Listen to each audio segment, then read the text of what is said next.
Everybody clap. This is where you celebrate right where you are. We're always, like you said before we started, we're always right where we're supposed to be. And so that's true in anything that we've got going on, whether it was a situation on the weekend, whether it's a new job opportunity, whether it's whatever you have going in your life, whatever I have going in my life. The turtle, his name is Pace. Because it's all about trusting the pace. And the first thing we can do that really helps us get unstuck is to acknowledge and accept where we are. And that it's okay to be where we are. Even if it hurts to be where we are, if we make it not okay to be where we are, guess what? It hurts a lot worse. Okay? So, the whole key is to keep moving. Keep moving. Get in the space and respect your pace. Respect your pace. Also respect the pace of others. Everybody else's pace is not our pace. Nor is their pace our business. Nor is our pace their business. So another thing to allow yourself to give others is to allow them to have their own business and to set yourself free of them being involved in your business or giving them too much power over our business. And that comes, the more self-respect, the more self-esteem, the more self-acceptance, and the more self-love that we have, R-E-A-L, the more empowerment we have to where we can say, thank you for showing an interest in what I have going on. I've got this. Rather than giving them too much power with what's going on. So, along the lines of allowing us to be right where we are, there's two words. There's acceptance and allowance. Accepting where we are and then allowing us to be where we are and allowing others to be where they are. That sets the bubble. It releases expectations. I was talking with a client recently about the word expectations. And expectations are often self-defeating. And it kind of starts with the premise that if I have an expectation of you, you have to perform or act or behave or do something in a certain way in order for me to feel something. Most of the time about myself. So I can put that expectation on a coworker. I can expect them to demonstrate something. And if they don't, then it must mean something about me or something about them. And I can get confused between the two. But if I can start to release expectation and go to allowance instead, then I can start to create a different pace, a different peace around me. And I do that because I start to shift from expectation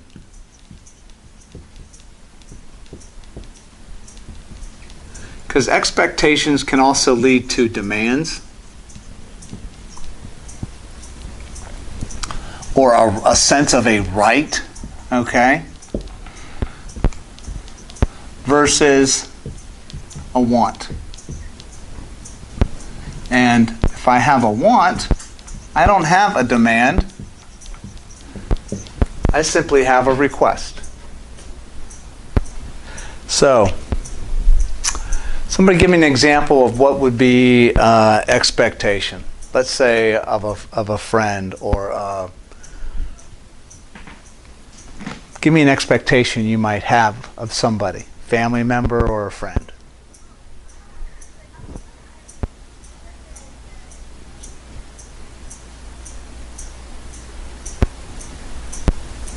Expecting them to call you instead of you calling them.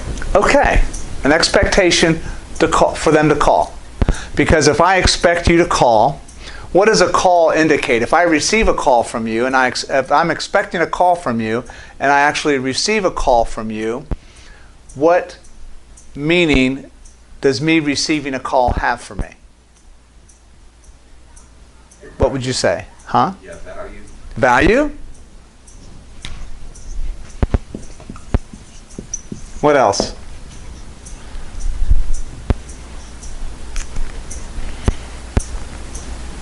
You're prioritizing me? Priority?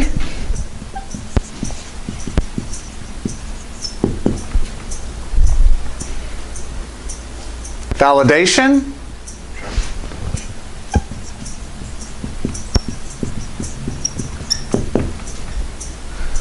And of course, these things go to respect, esteem, acceptance, and then it can even go to, oh, if you call me, it must mean you love me. Right? This depends on how you're saying love. I mean, love can have a lot of meanings. It can be friendship love, it can be parental love, sibling love, relationship love, whatever. Okay? But notice that here's that REAL again. Isn't that interesting? That person didn't call me back. It's disrespectful. They're disrespecting me. Okay? I can use that in a work environment. Somebody's supposed to return my call. Maybe it's a customer or a client or a vendor or somebody. And they don't return my call, or they don't answer an email. Even after I've sent like 5 emails, they're still not responding to me, right? So, here's what happens. I start to make the leap that somebody's failure to call me means I don't have value, I'm not a priority, they're invalidating who I am, they're certainly not demonstrating any respect, esteem, and acceptance and love for me, right? And if I make those leaps, what am I likely to feel? Anger. Anger. Yeah. Anger. What else?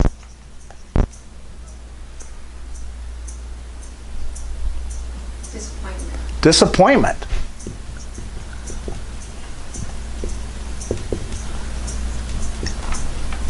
Sadness. How about the R word? Rejection. Now, everybody's wired differently, aren't we? I might say, I don't care whether you really call me back or not. Or I can be totally attached to your call. So there's the whole concept of attachment versus a detachment that comes with these expectations. I can be super hyper attached. Now, here's what happens. Depending on how important it is, the call, and what I see, how I see this over here,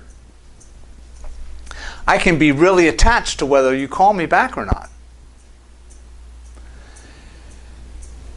If my REAL is low within myself, and I look at you as a source of for my validation and my source of respect, how elevated is my expectation of a call on the situation? It's huge. It's up here. Whereas the more REAL I have within myself, the more I'm at peace and in the flow, whether you call me back or not, doesn't mean any of these things. It could mean you've just forgotten. Is it possible that somebody forgets to call? Is it possible that they have other things to do? Is it possible that they're not thinking about me? Absolutely. But see, if you are my source for respect, for esteem, acceptance, and love, then the amount of expectation and demand I put on you is higher. I think mothers do that a lot. Mothers do that a lot. You're not calling me. Don't you love me? I'm your mother. Right? Sure. It shows up real strong in the family dynamic. Yeah, ever since I started working from home, it's like Sure. And if you're on the receiving end of that, guilt, shame, right? All of those things can play in.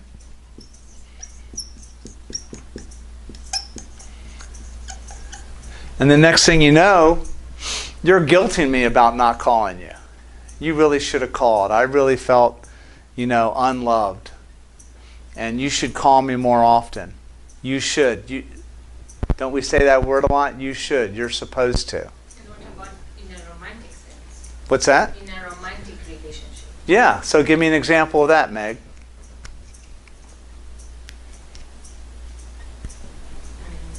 I guess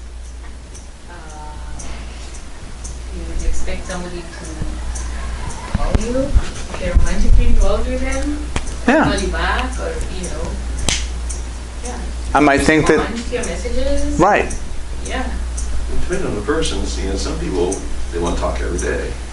And I've heard, male or female, it doesn't matter, because I've heard other ladies tell me, it's like I can go without talking to my boyfriend 3 or 4 days in a row, she said. It's like, okay, but he doesn't know that. Right. And he's the other way around, where he likes to check in or whatever every day. Then you're going to have that conflict. Yeah. Or contrast. That's a very excellent point. Excellent example. Because we all have different needs, right? And we're all in different places. But what happens is we typically don't talk about those places. They expect you to just know it. We expect you to know it. Women expect men to read their minds. And men expect women to read their minds when they want certain things. Okay? And so in the presence of this expectation, both parties end up feeling a lack of all that. And then you have a real problem with how things are going. Okay? And you get real attached to whether this gets met. I might even have I demand that you. Okay? How does that change the dynamic in a relationship if we are demanding that people do something?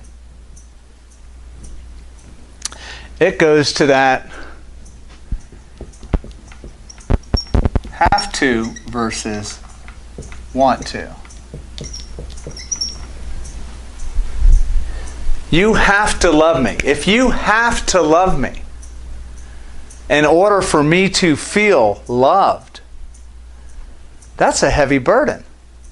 It's a heavy burden on you because you're a human being. It's impossible for you to give me all the love that I think I might need or require. Because I might be looking at you to be a source of love for which you are not qualified to be, or willing to give, or able to give. All right? But this have to versus want to energy is so important in this expectation versus requesting. We're going to talk about the other side here in a second. But as long as I'm demanding to, I'm using these words. Should. Supposed to.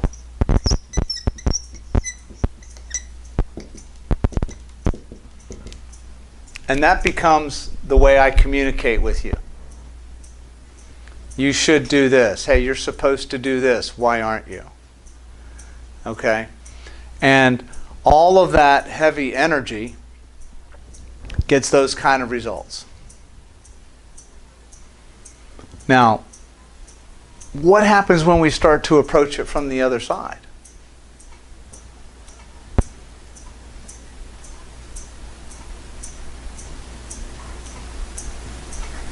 What's different on this side of the equation that we talked about over there?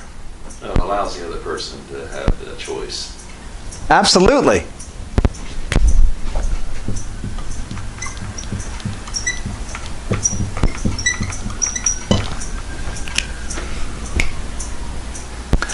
That's key. Do I want you to love me because you feel like I feel like you have to? relationships like that. Absolutely. I think we can all point to somebody we know, and maybe at one time it was ourselves, to like, you have to love me. Okay, you're not allowed not to love me. And so I need the phone call, I need the text, I need you to wear certain clothes, I need you to spend a certain amount of money, I need you to demonstrate your love in some type of way. And if you don't, it must mean that you don't love me.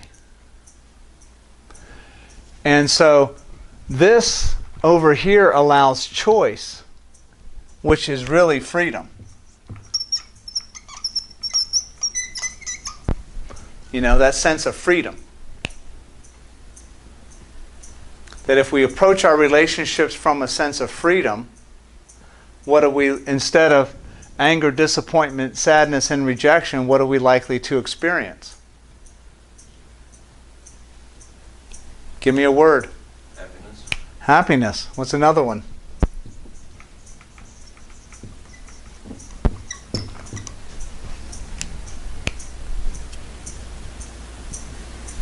Peace. Over here I've got conflict, right?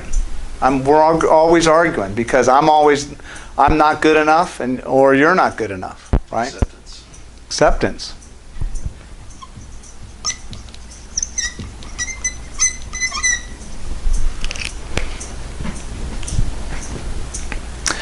And so we can have expectations versus wants. Expectations are what we have to have. Our wants, or what we would like to have, because we already have it. I'm going to put an expectation on something on you because I don't have it and only you can give it to me. Whereas I want you to be open to communicate, not you should or you're supposed to. I would like to communicate openly with you because I'm able to communicate openly. See what I'm saying? So this comes from a place of abundance, that I have what I need already, and this comes of place of lack. I don't have it. You have to give it to me in order for me to have it. Now this is true in the workplace too when you're talking about new opportunities and interviews. Okay? Because if I go into a job interview with have to expectation energy, how does that impact how I show up? What state of mind am I in when I do that? You owe me this job. Yeah. You owe me this job because I'm qualified and I'm, whatever. I have a right to this job. Okay. I'm the absolute best that there is. If you don't hire me, it means, You're stupid. right? I'm not good enough. There's no right job out there for me. I'm not working hard enough. Right? We can come up with all sorts of defeating, limited thoughts. But if I want the job, how does that show up differently?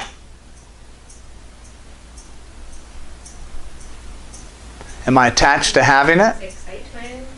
If it comes, it's mine. If it doesn't, it's fine. Right. And it's fine because there's other jobs out there, right? This particular job that I'm interviewing for is not my sole source of income or career satisfaction. If I don't get this opportunity, I'll never get another. But we look at things in that way quite frequently.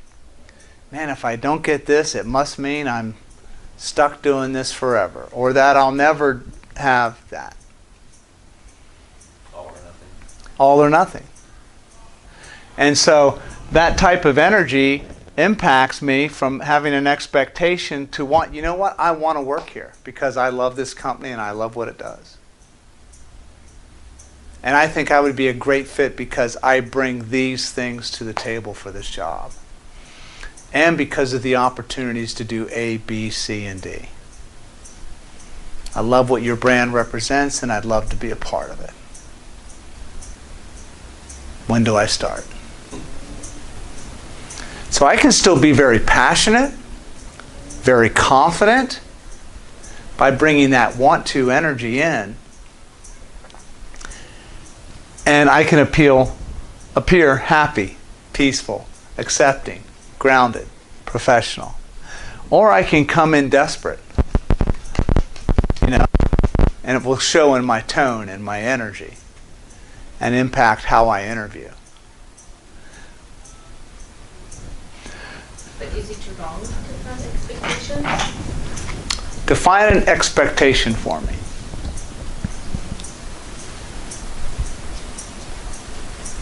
It's a great question. Is it wrong to have an expectation?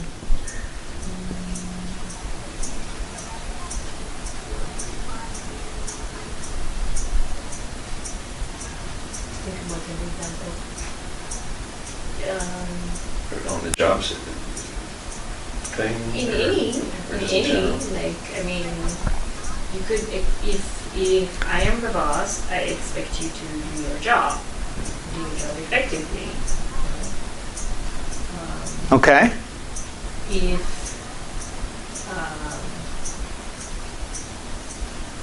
we're parents and we have kids, I expect you to help raise the kids.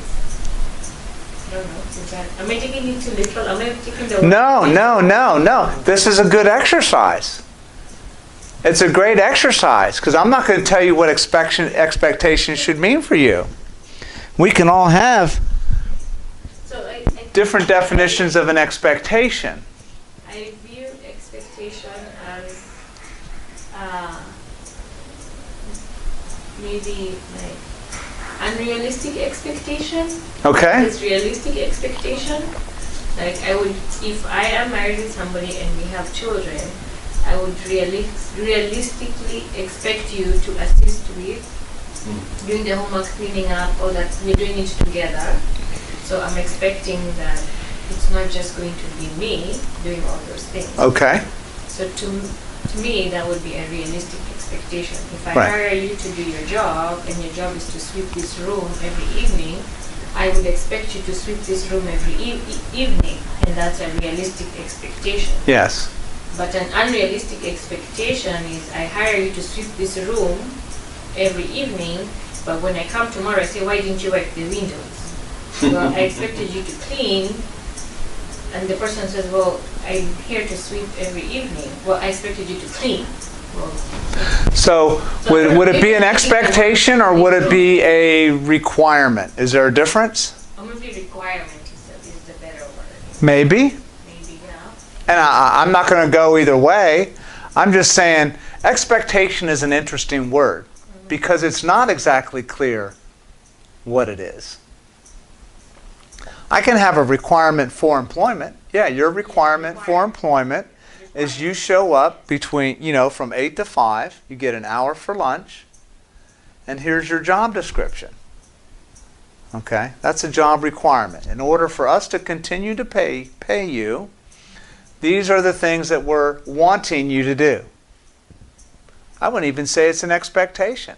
Now, That makes sense. if we're in agreement and you take the job, then I'm assuming that you want to do those things. Right? Not that you feel like you're expected to. I'm just playing at words and throwing some things out for you guys to think about it. Okay? Because there's no hard definition. I don't expect you to arrive at a defined definition of the word expectation. Yeah, probably requirement is closer to what I was thinking, of how I was thinking in expectation. I was Okay. thinking more of requirement. Okay. Sure. Yeah. A requirement is a good word. Now, let's look at the standpoint of being in a relationship with somebody and getting married and doing the family and household things. I can even use this word, but that's a strong word, right? To say, hey, not only do I expect you to pick up your socks, you're required to pick up your socks. They are required to. Right? They should be required. They should and supposed to. Those are up there too. I want them to. I want them to. I Now, want them to. there you go. Now, I mean, and this is the nuance, but words have power. And when we think about terms and words, words have energy and power. And whenever, how do any of us feel when somebody says, I expect you to? What kind of feeling do we have? I expect you to, all right? A requirement is, or we value. In this home, we choose to value cleanliness, right? And organization because it creates more space for us to play in. It creates a more healthy environment. So because we value those things, I'm going to ask everybody to put the toys away, right? Pick things up and to contribute. Right? Definitely more peaceful. More peaceful, right? It definitely comes from more of a want to. Now what happens if somebody, it certainly facilitates choice, right? Parenting is a great opportunity to exercise how choices play out and consequence, because that's an important thing to do. And it's okay to say, you know what, because we value these things, this is what we want to create, and this is what creating this looks like, sounds like, and feels like. Now here's the deal. You're allowed not to pick things up, or not allowed, but you have the choice of whether you want to contribute or not. If you choose not to contribute, then it must mean that you're not valuing these things. Okay? And so, to incentivize you to value it, you can't go out with your friends this weekend. I'm just pulling out, we won't be able to drive you to the party. Or the game that you enjoy playing, we'll have to put away. See what I'm saying? And so we can still attach consequences here to what we value, because even in a relationship with an adult, it's like, because I value trust, I want to create open and honest communication. Now look, you don't have to communicate that way, but because that's what's important to me and I'm willing to show up for that, if for some reason you're not, then I'm going to choose to not engage. I'm not saying you have to. I demand it. I have a right to it. No. You don't have a right to anything in a relationship with somebody else. Or to a job. Or to the traffic. Or to the president. Okay? So it's all in how we look at that. But when we start to look at this nuance, we can start to release an expectation and we start to get real clear on our values. How we want to show up.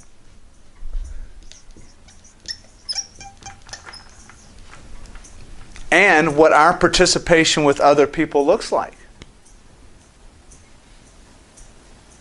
And we start to manage, instead of going down the expectation route, we go, wow, this person doesn't have to call me back.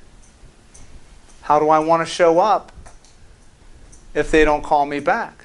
What do I want to think that it means? Do I need to make a decision? Certainly their failure to call me back gives me some element of information. What assumptions am I making about that? Are my assumptions even accurate? Why don't I pick up the phone and call them again? Or say, hey, I've attempted to call you. I haven't heard back from you, so I'm going to assume that in the absence of a response, right, you're not interested in going out this weekend, or that you'll contact me at your convenience. And see what I'm saying? I've managed myself based on what I want, not on my expectation of them to call me. The only question is not for me to figure out who they are and why they haven't called me back. The opportunity is, who am I and what am I going to do with the information of absence of call? What conclusions do I need to make and what decisions do I need to make? Does that make sense?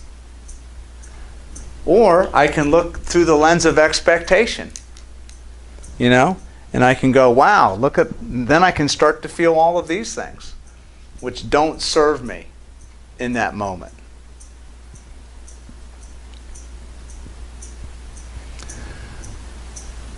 I can start to detach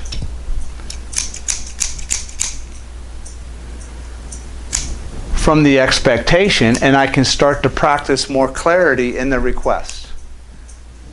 Hey, I'd like to make a request. This is what I'd like to create. This is what I'd like to achieve. Are you interested in participating? Great. Are you willing to? This is what I'm willing to do. Are you willing to? And then see where it is. And then if it doesn't work out, it's like, remember that time we talked about what we were willing to do? Are you still willing to do it? Because it looks like you're not. And that's okay, but let me tell you what you deciding that it's not what you want means to me, and the decision that I need to make based on it. So I have no idea why I landed on this topic tonight, except that it's come across to me as irrelevant as what are our expectations in our lives? What do we expect of ourselves? Why do we expect ourselves to do certain things? Have a belief, have a conversation, have a behavior. Where do those expectations come from? Are they aligned, and are they aligned even with our values, our inner values that we have? Maybe we're expected to demonstrate a certain behavior or belief simply because somebody else thought we should have a belief or a behavior. And we're just trying to meet their expectation. And there's huge opportunity around this in your job opportunity, in your interview. It's like, how am I looking at this interview? How do I want to show up? And what situation did you have that you wanted to talk about? Well, it's just some of this probably plays into a little bit, but over the Helen weekend. So like I said before, it's like, I don't drink, but they're for Oktoberfest. So I'm bored because everyone's at a beer garden. So another friend of mine there in the group, who doesn't really drink a lot, whatever. I sent her a message and say, hey, if you want to go explore Helen, let me know. So it wasn't, demanding or anything like that. And the response basically was like, I've seen this place 10 times. Yeah. I'm thinking, so have I, but, so stuff changes, But I'm like, that's fine, But upset me a little bit was about 5 to 10 minutes later, I see her going in and out of stores around the beer garden. Oh. Without you. Yeah, without me, and I'm thinking, okay, well, fine, I'm just going to go do this by myself, And so I went on my own and going in and out of stores, mostly for the AC at this point. Right. It's just blazing hot up there. But, so I explored, whatever, and I catch up with everybody later on, So, not the ideal day I had hoped for, Next day, when we're all at the Mountain House place, I get a message from somebody, and who I wished, I sent a message, like 2-3 days prior to whatever, so responded to that, which then led into, coming up here, I'm going to be in Helen this afternoon, and I didn't want to like volunteer myself per se, but it's kind of, it's like, hey, if you want to explore together, whatever. He's like, yeah, absolutely. So, and I didn't have a shirt. All I had was a dress shirt, because the T-shirt, I forgot the Pack Extras one. Right. it was all, sweaty from the day before, and Right. I didn't want to wear that. And she's like, I'll bring you one from one of my tenants. Great, And we had the absolute best time. The day that I had hoped for, the day before, all came through on Sunday, Okay. with this other person. And ended up dancing at the beer garden and all this other stuff, and, had a great time, And it was just, I looked back on that, I was like, it's just weird how things kind of played out. Yes. You know what I mean? So this is a good example. So what did the first experience teach you? Well, what emotions did you experience on the first day, and what did those emotions teach you about yourself? Well, what I already know about myself is, I'm independent enough, I can do things on my own. Okay. I would prefer to share the experience with somebody. Okay. And the only person really that was available, if you will, because everyone else was, Paired up, drinking. Well, paired up or just drinking. Right. They're not going to leave the beer garden, Had the person said, I'm just going to go on my own, or, whatever, would have been fine. But to say, to indicate, I've seen this place 1,000 times, so I'm not going to go at all. It was the impression I got, the interpretation I got. Right. Then to see the person going off on their own, that was a little, that was disappointing. Not that I had the expectation you have to go with me. Right. But it was just, I felt lied to. Okay. No, see, this is good. Somebody's behavior Yeah. can create an emotional reaction in us that can be on this side of the spectrum, which is okay. I mean, this is human, but this is how we learn, because you could have chosen you could have said stayed in that mode for the whole weekend, and it could have spoiled your weekend. As it was, just Right. I had no sleep, so I was trying not to let that, Right.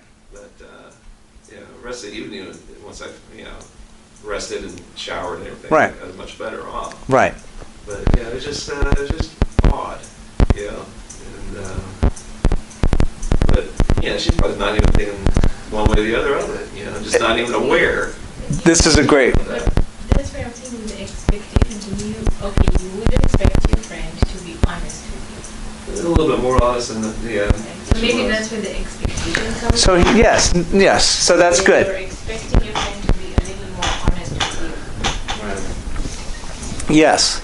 So another way to look at it, instead of using that word, okay, would be, Clear. I would have liked the person to have been more upfront with me about what they wanted to do. Isn't it interesting that they made the choice that they did? You know what? I'm okay with that, because I have no reason why the person chose the way they did, or why they made a commitment to which they decided later on not to participate in. And I'm going to go do my own thing. Okay? So that's a healthy way to manage an expectation,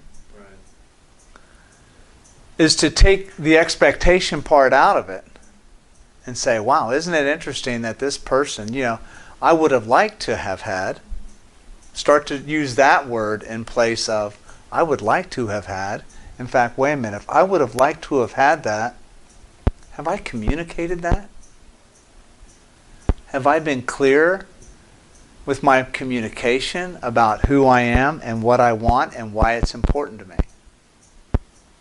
Again, if I think that you're supposed to read my mind, Karen, that you're supposed to know what I want, you're supposed to know why it's important to me, okay? But I have never communicated that to you. But I get upset because you don't meet my expectations. We set ourselves up for failure. We set ourselves up for all of that. But we're always blaming the other person on it, because we haven't taken responsibility to be upfront with what we really want in the first place. That's one of the primary things that I've learned, is I have no right to claim victimhood or to use the word expectation if we've never talked about it. If I've never communicated to you what I want, why I want it, why it's important, how I'm showing up available for it, and then asking you to participate with me, if I've never done that, I've got no business whatsoever ever having an expectation on you to show up a certain way for me. I own complete 100% responsibility for that. Because how are you supposed to know? And if you do and the person doesn't respond, Choice? Freedom? Do they have to? no, they don't. They don't have to. But if I look at them like they have to, if I'm codependent, that's what codependence is my emotional self-worth is totally dependent on your emotional responses to me. That's where I get my emotions, is from you. That's codependent. We have a codependence on each other's emotions. Instead of me being independent in my emotional expression and you being independent on yours, and then both of us figuring out what works for us and what doesn't. But when I can throw that expectation word, start to throw that word away on myself, on other people, on the government, whatever. We really change the dynamic about how we interact with people, even how we talk to people. Hey, it'd be really nice to hang out with you and walk through some shops. Is this something you want to do? Hey, yeah, okay. Okay, well, meet you back here at 2 o'clock. All right. Then you meet at 2. Oh, the person hasn't showed. Okay, well, 15 minutes later, they're still not there. You know what? I have no reason why they chose not to. I learned something about myself. I learned something about them. That's information, perhaps, on how I might want to approach them again. I certainly don't need to leap to any grave conclusions concerning it, because it's not that important in the big scheme of things. See what I'm saying? So I have ways to measure my emotional response, to stay over in the happy and the peace and the detached world. Or I can remain attached to that and make all sorts of drama about it, pick a fight with you over it. Why didn't you? Why weren't you? You were supposed to. I expected you to. And the other person's going, screw you. No, I don't. Or why are you expecting me to do something that you weren't completely clear in your request? And so that was a good example. And then, of course, the next day you were in the flow, right? Everything. Yeah, that's great. I mean, and later on that evening, that person who did not go, asked me to back her up with the whole drama situation that's going on. Right. And she's, it's like, I forget what she said, something like, thanks for being there, or something like that. And I was like, yeah, well, it's, so go figure. Yeah. So create some freedom around this word expectation. Look at how you use it, how you hear other people use it. I've learned that I don't have it. I don't have a right to expect. I do have a right to want. I do have a right to request. I owe it to myself, and it demonstrates respect, esteem, acceptance, and love for myself to honor what I want enough to express it. Okay? It demonstrates respect, esteem, acceptance, and love in the other person to take the time and honor them with that clarity so that they can make a decision and a choice on how they want to show up and what they want to do. Not what they have to do, but hey, are you game or not? Are you into this or not? I had this conversation with somebody about a relationship. When is the right time to communicate, what you want and how things are going in a relationship, and when do you have the, exclusive conversation, or the girlfriend, boyfriend, conversation, or the, hey, we're just going to be friends with benefits, or whatever the case might be. When do you have those conversations? The bottom line is, it really doesn't matter when, so long as you have them before you start having expectations. Oh, well, we had sex, so it must mean we're exclusive. No, it doesn't mean anything unless you've had a conversation around it. In the absence of a conversation, it's anybody's guess. And you don't have a right to demand anything in the absence of a conversation. People look at things in different ways when it comes to things like that. And that's very true. Because I wrote that on the Sunday person. I was reading the information to my best friend, who's female, because I definitely need that perspective. And because for me, the way my mind works is just because a female talks to me, I just don't automatically assume they're interested. Right. It's just not my way. So it takes a lot for me to catch on.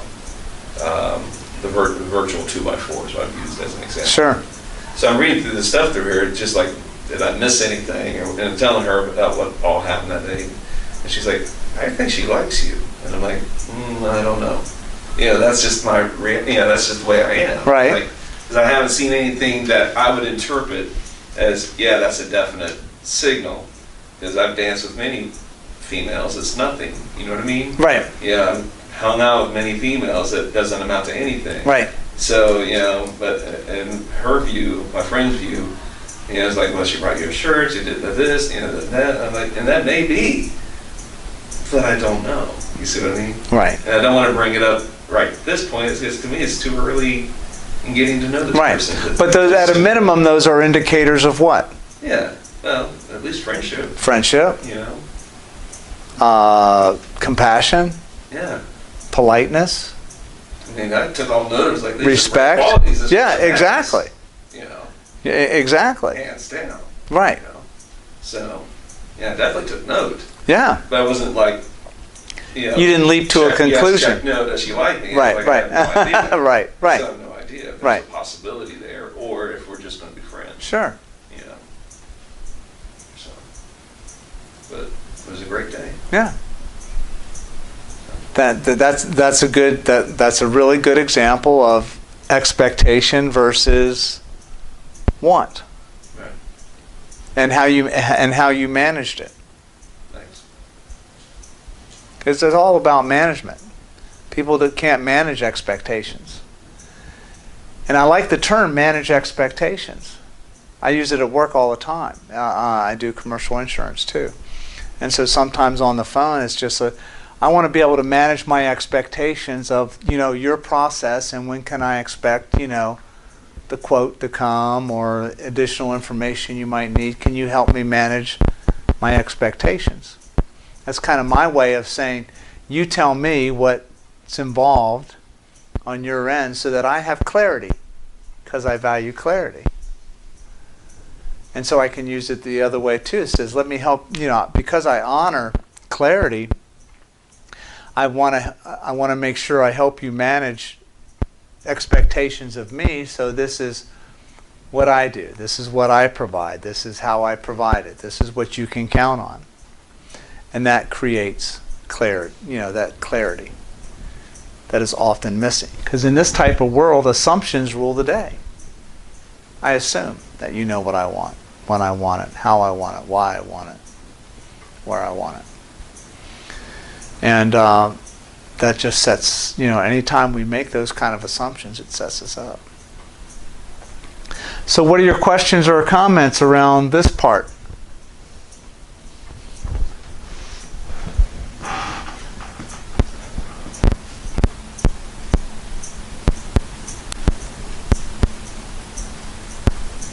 It's definitely more freeing to be able to just say what you want and request it. Yeah.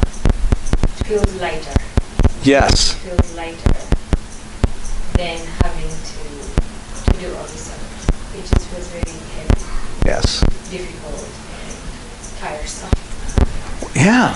So it definitely feels like, I want this, I'm going to ask for it. If it comes and fine. If it doesn't, I learn about myself, learn about the other person and the situation, and now I know. Yeah. Excellent. For me, that's Yeah. Well, and this is a law of attraction, okay, in that the more I walk around thinking that about expectations, demands, and rights and entitlements, the more often I vibrate at these kind of levels, and at the assumption level, and at the attached level. And that vibration creates a lot of energy. Sadness, stress, anxiety, high drama, criticism, judgment, always looking at things through that kind of lens. Whereas, like you said, freedom is the key with the other one. Look, hey, nobody has to anything. I don't have to anything. No, I don't have to. You said you expect that of me? No, I don't have to. Let me be clear and tell you what I want to do and how I'm willing to show up. Okay? And that creates that higher vibration. The more we're on this side, the more we're going to attract people who live on that side. The more we're going to get our expectations not met. Okay? Because we may expect perfection. We may have very high standards. Okay? We may have requirements that people aren't willing, able, or capable of demonstrating. But that doesn't matter. If I have an expectation, it doesn't matter whether you're capable, willing, or able to do it or not. You have to do it because in the absence of you doing it, it makes me feel a certain way. Whereas on the other side of the coin, it's all about peace, freedom, flow, choice, clarity, and a higher vibration that creates more opportunity. Even in the job interview environment, it's, wow, these people do not have to hire me. And I wouldn't want them to feel like they have to. Now, how can I sell them on why they want to hire me? Let me have some fun with that. And it completely can shift the dynamic of work relationships, relationships with money, relationships, our health, our family relationships, friendships, love relationships, everything else. Sexual relationships. This is big. A lot of people don't talk about that. But then they have an expectation. And then it's like, geez, well, I never knew you wanted that. You never told me. I remember one time being in a relationship and she told me that she'd been feeling a certain way for a really long time. And I was like, oh, wow. It would have been nice to have known X number of months ago that you were feeling a certain way. Because then I would have had an opportunity to talk about it and handle it. But the fact that you've held on to it for so long until now, to just let me know, I can take responsibility on your request going forward from here. But I can't do anything about the space between then and here. Nor do I have a responsibility to, because I was not aware. And that's where the opportunities to communicate in this situation are huge. Because we, as human beings, some of us are more talkative than others, but whether we're talkative or not does not mean we're clear on what we want and what we prefer, and to honor our preferences. It's real important to honor your preferences and honor your values. Because then you get in a situation where you put what you want out there and somebody thinks that you shouldn't want that or don't deserve it or that you should want something else. And they'll try to sell you on the something else. So honor what you want and get clear. And this is where there's a technique called scripting. Did you ever try scripting, Meg? Not yet. Have you ever heard of scripting, Karen? What do you know about scripting?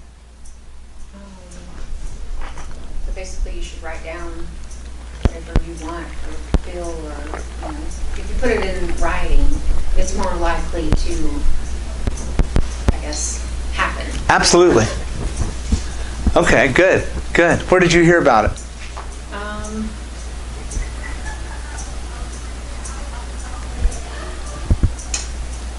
don't really remember. I Okay. think actually you. Yeah. Did you tell her about it, Meg? Yes. And it's funny you say that. I actually wrote this.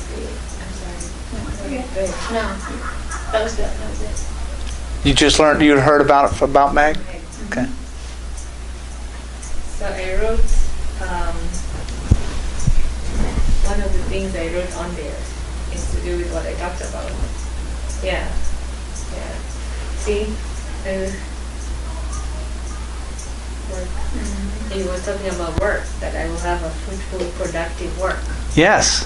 Yeah. Excellent. It's funny you said that. I wrote that. This And was not did the- things change when after you wrote that? Well, this is what I'm saying. You're seeing about- with the new opportunity coming along. Yeah. So it was July 5th when I did that. Okay. It was right before when we had talked about it. Yeah. Yeah. Excellent. Well, congratulations for writing it down. And basically, you're right, Karen. Scripting is writing as if we already have what we want. And so you get a journal. I like to get a nice journal because it feels good to write in it. Get your favorite pen, and you write a dedication on the first page, just to kind of dedicate it, and set your intention with what you write.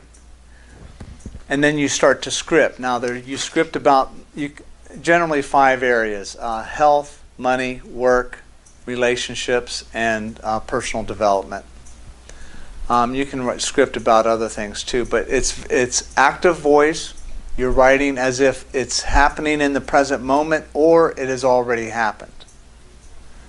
You can script about gratitude. It's huge to script about. When you can't think of anything else to write about, if you write, I am grateful for, I appreciate, I see value in, thank you, that will spur your creative energy to think about things to actually write. If I'm thinking about a job opportunity, I'm going to start with, thank you, God, for this new opportunity that I've attracted into my experience for this new job.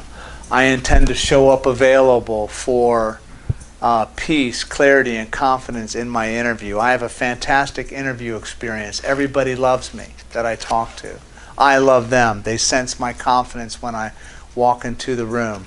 I am precise and accurate in answering their questions. I'm curious, and I ask them the perfect questions about the company and the environment and their projects. And so you see what I'm saying? So I'm describing what things look like, feel like, and sound like as I script about it.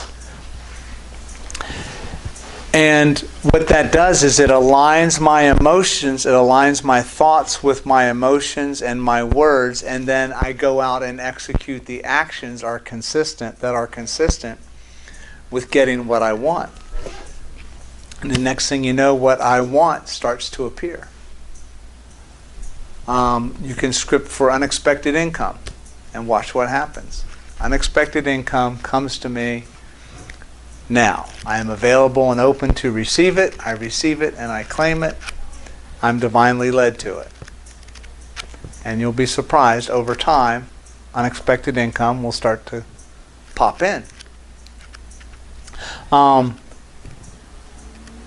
For relationships, being open and available for different relationships, attracting different relationships. The more descriptive you can get about who you are, the type of person you are, and the type of person you want to attract, regardless of the type of relationship you're looking for, the more alignment you will have. The more you will vibrate at that level to attract that person into your experience. And so, I've scripted about things that have happened within hours. Other things have happened within days or months. Some things haven't happened at all. But that's okay. The exercise of scripting, manifesting what you want, is a secondary benefit to getting clear on what you want. Because you can script and think that you're really clear on what you want, and then you can be led to something that is different than what you scripted. That's okay. Because by writing about it and getting clear on what you want and what you don't want, your energy shifts and other doors will open. So it's always about this, I attract this, or something better. So whenever you use that phrase in your scripting, this or something better, it releases attachment, again, to an expectation of a job having to show up in a certain way. When I say this or something better, it opens up a door for a job to come from over here instead of from here. Does that make sense? And you want to use very affirmative phrases like those phrases there. Those are all phrases that I use in my scripting. I am an abundance mindset. I see abundance and prosperity in everything around me. I am prosperous and abundant. I exercise radical trust today as I go about my business. I trust myself, others, and the processes around me. Okay? But you can take a picture of that and use those phrases in your scripting. And that will help align. You want to script in the most powerful voice possible. You said health, money, work, relationships, and Personal development. Yeah, or spiritual growth if that's how you want to use it. Scripting's changed my life. I started it in 2007 with Joyce Reynolds. She also does classes. RENNOLDS. Great lady. She saved my life.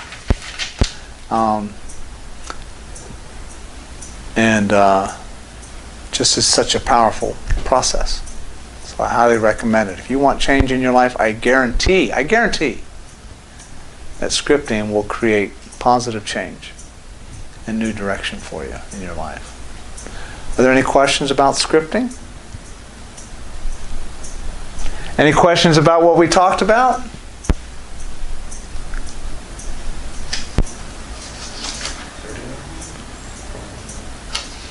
Got any extra time to talk about anything else that might be on y'all's minds? There's something I was going to add with that whole stall. The person on Sunday, I don't want to call it a date, but we hung out 3 or 4 weeks prior, and at that point, it's like I was after it was all said and done, it's like a nice time and all, but I was like, I don't think she's interested. Okay. Based on how I perceive interest. At the same time, I know the person's also dealing with a lot of things and all that, but she's been out with other people. So okay. But then to come all this all of a sudden spur of the moment, and then for my friend to throw her, view of the conditions in there, it's like it really kind of like has my. So here's a question I want to ask you. Yeah. Is it possible that the list of evidence that you have that demonstrate a woman is interested, could it be limiting? Maybe. Because I know I don't know everything. Could you be ruling things out because of the list or because of the evidence, or the way you specifically expect the evidence to appear. It's possible. Just something to think about. Because you wouldn't have to trade any of the values that you're looking for somebody to demonstrate. So there may be opportunity there to get some insight. Maybe. Many times I'm just clueless. So. Well, clueless can come from maybe having different expectations, right? Or needing to see things in a certain way. Right. Because if it doesn't show up that way, you automatically reach a conclusion of disinterest. Okay. See what I'm saying? That's what you're saying. Yeah. Whereas, wait a minute, if I'm looking for this set of clues, and it's got to appear within this range of clues, I could be clueless because the range of clues could extend completely in this direction. Right. But because I'm not looking at these as clues, Oh yeah, I've had friends tell me, it's like, I'm losing all sorts of opportunity. yeah, I'm aware of that parcel. Okay, there you go. Yeah. Take a look at that. Got nothing to lose. I just don't know if they are. Act as if. Script about that. All right. Act as if. So here's how I would script about that if I was you. And I'm a spiritual guy, so I always start with Dear God. That's how I start my scripting, because it's spiritual for me. So I treat it as kind of like a prayer. So it would be, Dear God, thank you for all the relationships that I've had in my life. I've learned a lot from each and every one, and I value what they've taught me about myself, about love, about men, about women. And I'm just grateful for all of them. Thank you that I'm right where I'm at in my relationships. That I'm single and available and open to meeting the woman of my dreams, or, my next relationship. I trust that I am being divinely led to the person who is a good fit for me, who appreciates and honors herself, who demonstrates REAL for herself. Thank you that I am growing my REAL self. We are magnets for one another. I'm attracting her right now. She's attracting me right now. And we are divinely led on this path. And wherever we are right now, wherever she is perfect for her. And wherever I am is perfect for me. I am open to looking at relationships in a completely new and different way than I've ever looked at relationships before. I am open and willing to look at myself as who I am, how I look at relationships, how I perceive and understand relationships in a completely new way. I release and detach. I identify, release, and detach any old beliefs about myself, about love, about women, about men, and about relationships that no longer serve me. When these things come up to my attention, I recognize them as things that just don't serve me anymore and really don't align with my values. And I just gently release them. I thank you for giving them to me at the time, but I let them go because they no longer work, or they no longer serve me. I am open to new insights about clues and indications that a woman might have, that a woman might demonstrate that she is interested in getting to know me and to developing a friendship and intimate relationship. I'm conscious of my own clues and what I put out as to my interest. I am open to identifying new clues or indications that I have so far not seen. I start to see them and identify them and define them for me. I'm relaxed and in the flow.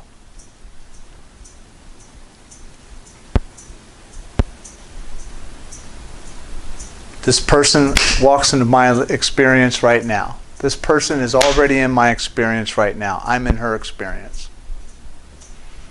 And we will know it when we see it. So it is, I let it be, thank you God, amen.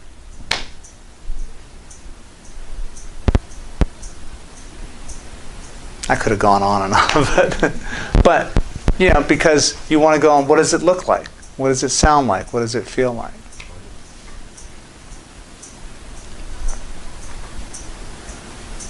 And that kind of scripting is an example for you. That's how you want to write about your job interview when it comes. When does it come up? When? Thursday, this week. So as you're scripting about it, script about how you are showing up, what you want to present, how you want them to experience you.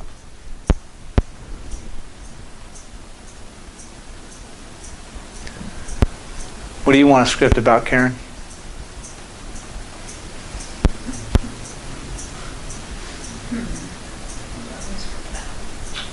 I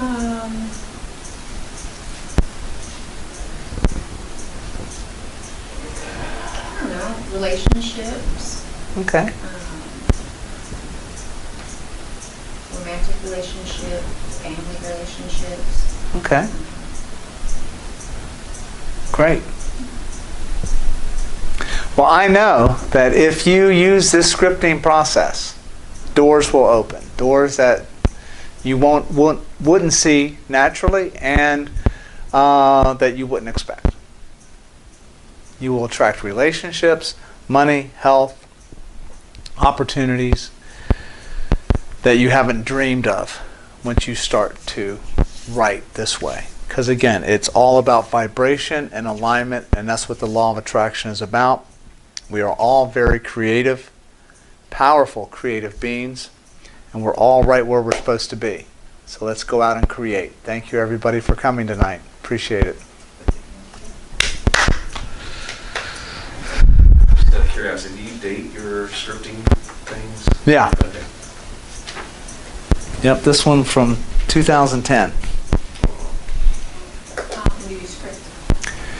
Ideally, well, how often do I script? About weekly right now. Sometimes a few times. Depends on what's going on. I find real value, though. I'm a more powerful manifester, and I'm more aligned and vibrating higher when I do script every day. And it don't have to be long. Whenever you started scripting, did you script more Oh often? yeah. I was scripting there every day for years. Or mostly every day. I wasn't perfect. But what I found is after scripting for a long period of time, I tend to think now. Okay? But I always feel more empowerment, more aligned, more complete in my manifesting process when I take time to write it down. Because when I'm writing it down, it can live in our heads for a while. But when I write it down, this becomes a physical manifestation of what I want, because it's now on paper, right? And if it's on paper, it can become real in the other tangible world. So if you're starting out, I would script every day. And again, it doesn't have to be a daunting thing. It's like, oh my gosh, now I have to script. No, it's like, now I want to script. Okay? And even if I have just 5 minutes, it's like, how do I want to show up available today? My meeting this morning goes perfectly at work. I show up available, I walk in, and people love me. I love them. They feel loved. Every communication I have today is on purpose, sincere, open, and warm. I'm right where I'm supposed to be today, and I express radical trust. Thank you, God. Amen. You know? And I mean, literally, it can be that short. It does not have to be long and labored and specific. If you're really looking at it, you know, something you really want to tackle in greater depth, write one night, write the next night, embellish, write the third night, get more descriptive, write the fourth night. Eventually you'll get a sense of completeness, at least temporarily. And then you just let it be. It's not like you're scripting, I don't have it. So if I script more, I'll get it. No, that's that kind of energy. I had not even connected with. So I guess I wrote down a few, just literally like that. That's it. That's all I wrote. I didn't do it again. But one of the paragraphs was, I will move to Kenya and have fruitful, productive work that is fulfilling. And I didn't think about it again. I guess I left here, did my scripting, and then didn't do it again. And it's just something I wanted. And my sister sent me this job that is exactly what I do.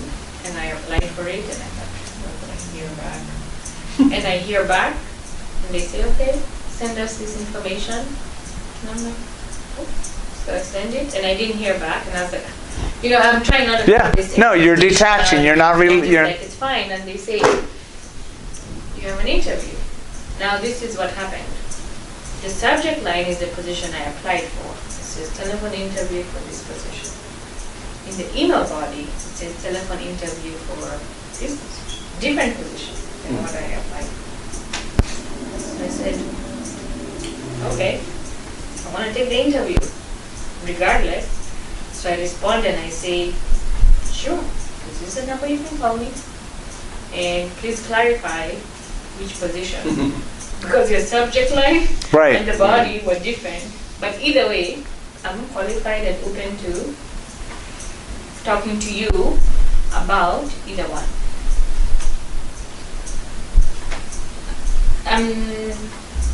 Then I told, I told someone about it, and they said, oh, don't count your chickens before they hatch, right? And I said, no, actually it's fine. It's fine even if I don't get it. I'm just thrilled that like literally like this just like happened. Like you have no idea how, even if it goes nowhere, even if I don't get it, just this experience to me has been like, wow. Like Excellent. I never thought it would come to me. And Yeah. until you asked about scripting, I had forgotten I had written that down. And the job was from there. The job was. So from you're there. interviewing for a job in Kenya Yeah. on Thursday. Yes. And I until you asked about scripting, and I didn't say, that's where my mom lives and my friends are there. I didn't say I'll move to Kenya to be with my mom or to do this. It was to have fruitful, productive work that is fulfilling to me. Perfect. Now, if